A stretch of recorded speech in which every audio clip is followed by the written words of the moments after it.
Alhamdulillah allazi nahmaduhu wa nasta'inuhu wa nastaghfiruh wa na'udzu billahi min shururi anfusina wa min sayyiati a'malina. May yahdihillahu fala mudilla lahu wa may yudlilhu fala hadiya lahu. Asyhadu an la ilaha illallah wahdahu la syarika lahu wa huwa ala kulli syai'in shahid. Wa asyhadu anna Muhammadan abduhu wa rasuluh sallallahu alaihi wasallam la nabiyya ba'da. Allahumma fassalli wa sallim ala sayyidina Muhammad wa ala ali sayyidina Muhammad. Amma ba'du fa ya ibadallah, usikum wa nafsi bitaqwallah faqad fazal muttaqun. Ittaqullaha haqqa tuqatih wa la tamutunna illa wa antum muslimun. Faqala Allah ta'ala fil Qur'anil Karim, a'udzu billahi minasy syaithanir rajim. Bismillahirrahmanirrahim. Wa tazawwadu fa inna khaira zadi taqwa. Summa qala Allah ta'ala fil Qur'anil Karim, inna Allah astara minal mu'minina anfusahum wa amwalahum bi anna lahumul jannah. Sadaqallahul aliyyil azim. Bapak-bapak, ibadallah sidang jemaah Jumat yang berbahagia, puji syukur kita panjatkan kehadirat Allah Subhanahu wa ta'ala atas segala limpahan rahmat dan hidayahnya kepada kita semua, yang oleh karena hidayah dan rahmat Allah jualah sehingga kita telah dapat melaksanakan fardu Jumat secara berjamaah di masjid yang sangat kita cintai ini. Kemudian salawat dan salam juga kita aturkan kepada kekaharibaan baginda Nabi kita Muhammad sallallahu alaihi wasallam.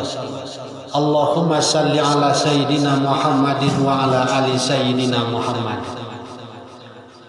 Bapak-bapak sidang jamaah Jumat yang berbahagia, hampir setiap Jumat para khatib menghimbau dan menyampaikan wasiat kepada dirinya dan kepada diri seluruh kaum muslimin untuk senantiasa menjaga keimanan dan meningkatkan ketakwaan hanya kepada Allah Subhanahu wa ta'ala.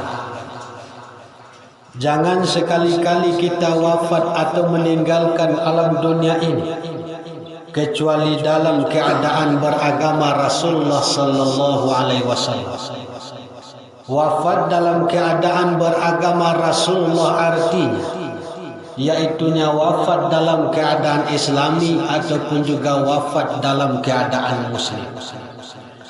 Untuk mendapatkan wafat dalam keadaan Islam, hendaklah dari segala aktivitas dan rutinitas kita di dunia ini warnailah dengan warna nuansa Islam. Yang berdagang silakan berdagang, bertani, yang menjadi guru, yang menjadi pejabat, yang menjadi pemimpin dan lain-lain sebagainya, maka laksanakanlah tugas dan amanah itu dan warnai itu semua dengan warna nuansa Islam, yang untuk melazimkan daripada sebuah akhlak dan kepribadian ketakwaan kepada Allah Subhanahu wa ta'ala. Karena setiap kita kaum muslimin tidak akan pernah dapat mengatakan kata tidak untuk tidak akan kembali kepadanya Allah Subhanahu wa ta'ala. Seluruhnya akan kembali, dan sebaik-baik bakal menuju Allah tidak lain adalah ketakwaan. Allah tegaskan di dalam firman beliau Al-Baqarah 197, bawalah bakal kata Allah, dan sebaik-baik bakal adalah takwa. Ibadallah yang berbahagia, timbul pertanyaan, mengapa ada istilah bakal di dalam Al-Quran? Ini menunjukkan bahwa hidup dan kehidupan ini merupakan sebuah daripada perjalanan. Dan setiap yang namanya perjalanan di mana saja, kapan saja, dalam bentuk hal apa saja kita lakukan di dunia ini, sudah barang pasti kita membawa bekal adanya. Semakin jauh perjalanan yang akan kita tuju, semakin banyak bekal yang harus kita bawa. Alangkah celakanya orang yang apabila dia sedang melakukan perjalanan yang sangat jauh, lalu tidak membawa bekal barang sedikit pun. Kenapa dia celaka? Karena orang yang sedemikian itu belum tentu selamat sampai kepada tujuan, namun sengsara dan menderita di perjalanan lebih dahulu. Itu sudah tidak dapat diragukan kepastian. Dan itu di dunia kaum muslimin. Bagaimana jikalau suatu hari kita melanjutkan perjalanan ke negeri akhirat? Karena memang sesungguhnya perjalanan hidup ini merupakan sebuah daripada perjalanan yang bukan main jauhnya. Dari alam arwah, alam rahim, alam dunia, kemudian alam barzah, lalu bangkit lagi alam akhirat, berkumpul di padang mahsyar melanjutkan perjalanan sirat. Entah memakan waktu 1 juta miliar tahun, entah 100.000 triliun tahun lagi baru sampai kepada tujuan. Wallahu alam. Namun yang pasti perjalanan hidup adalah merupakan sebuah dari perjalanan yang sangat jauh sekali. Ibadallah yang berbahagia, alangkah celakanya diri kita jikalau seandainya tahu kita bahawa sejauh ini perjalanan hidup ini, lalu tidak ada bakal yang kita bawa barang sedikit pun. Artinya kesulitan, kesengsaraan dan kemelaratan yang bertali-tali dan bertubi-tubi sudah barang pasti dan tidak akan dapat kita ragukan, pasti akan menimpa diri kita. Ma'asyiral yang berbahagia, kita kalau di dunia ini melakukan perjalanan fisik, bakal yang kita bawa tentu berupa bakal fisik. Apa bakal yang kita bawa? Seperti makanan, uang, pakaian dan lain-lain sebagainya.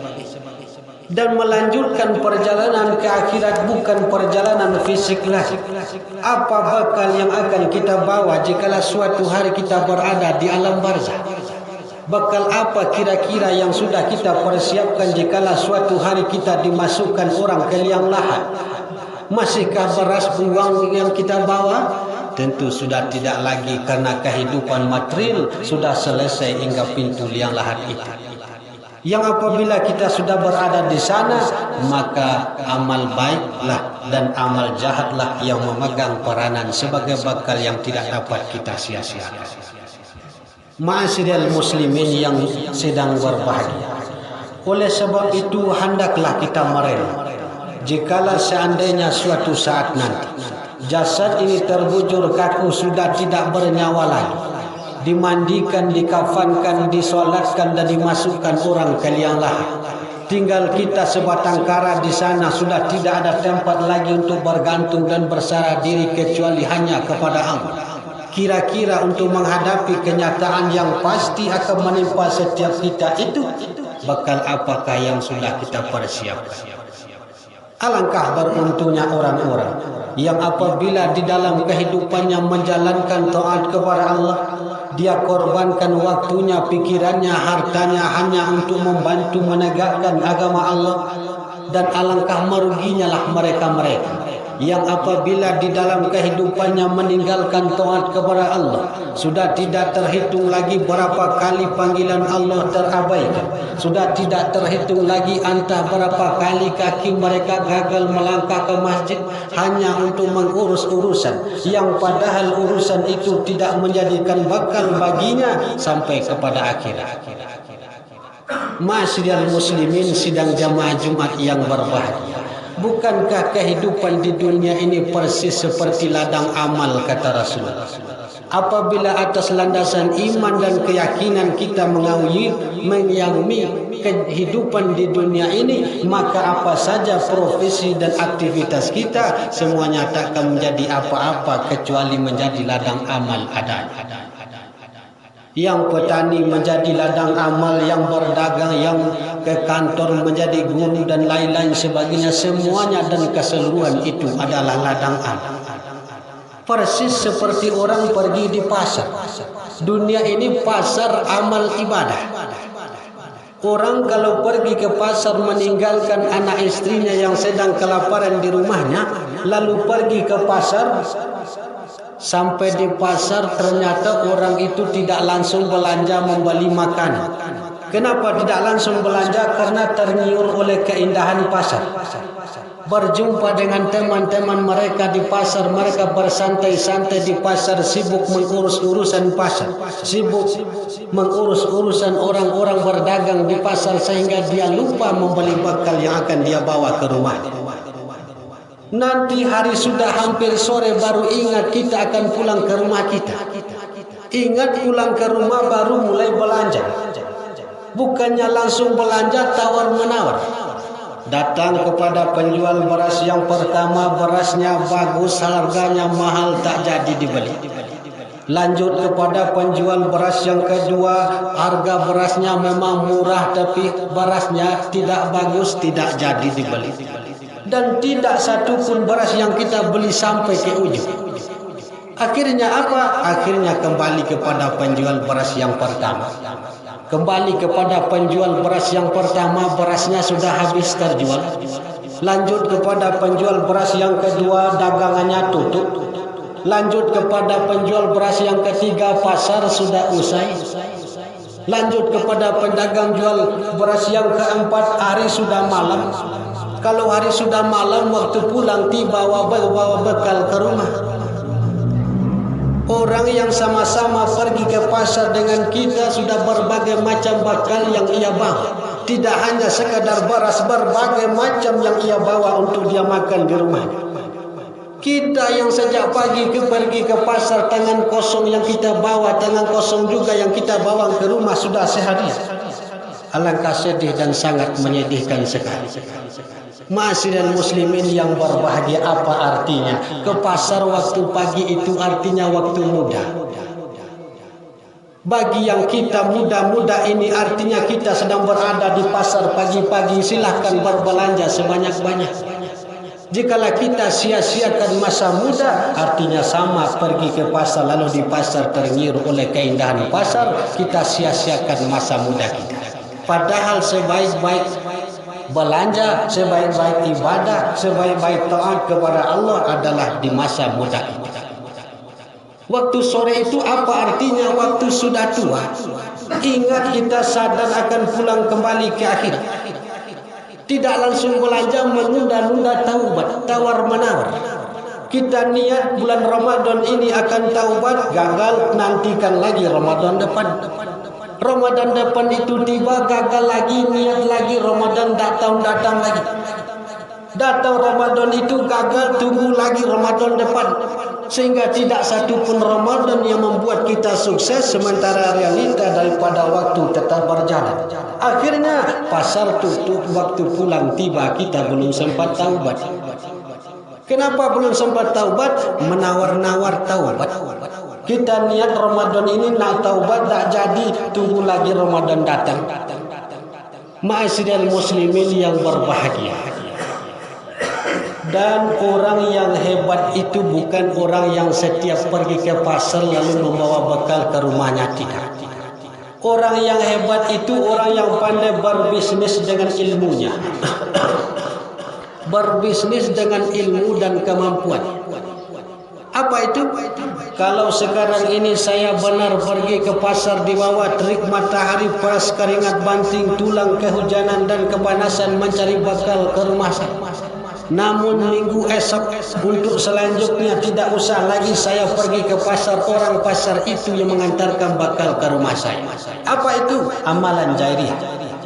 Mensedekahkan harta kita di jalan Allah, membantu pembangunan masjid, mewakafkan tanah, mewakafkan Al-Quran, mewakafkan tenaga, pikiran dan ilmu kita untuk menunjang dan membantu menegakkan agama Allah di bumi ini.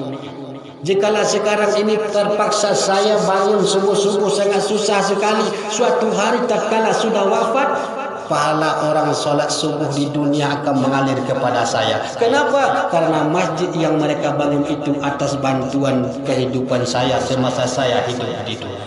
Itu bisnis. Kenapa demikian? Karena sesungguhnya kehidupan yang abadi sesungguhnya di akhir. Pernah seorang al-imam kaya dermawan ditanya oleh karyawan, imam ini pabriknya banyak di mana-mana, karyawannya ribuan orang. Sempat beberapa karyawan bertanya kepada imam, Tuan Imam, ada apa? Imam kan orang kaya. Kemudian, mengapa rumah imam seperti rumah orang sederhana saja?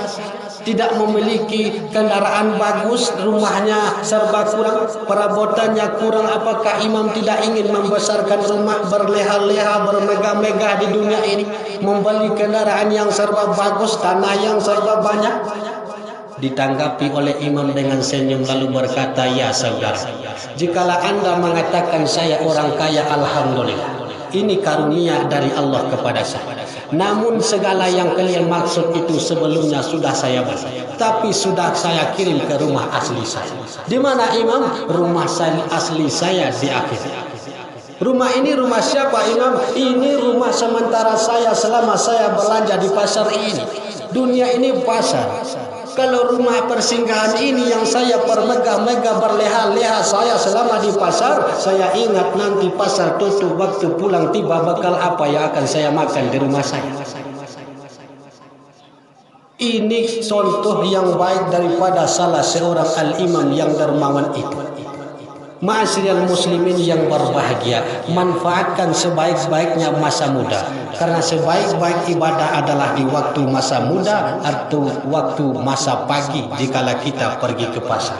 Jangan menantikan waktu sore atau waktu sudah tua. Dan jangan menunda-nunda taubat. Karena taubat itu adalah sesuatu hal yang seharus disegerakan, salah satu daripada yang disegerakan di dalam agama ini. Dan kemudian berbisnislah di dunia dengan menginfakkan harta kita untuk masjid dan musala, mewakafkan tanah dan Al-Quran, mengajarkan Al-Quran dan mengajarkan surat ayat-ayat kepada anak-anak kita. Jangan mereka yang baru pandai berbicara kita ajar berlagu-lagu. Ajarkanlah dia membaca ayat-ayat ataupun satu potong ayat. Bismillah yang kita ajarkan kepada cucu kita. Selama hidup mereka 17 kali mereka membaca bismillah di dalam solat, maka sebanyak itu pula pahala bismillah itu akan mengalir kepada kita.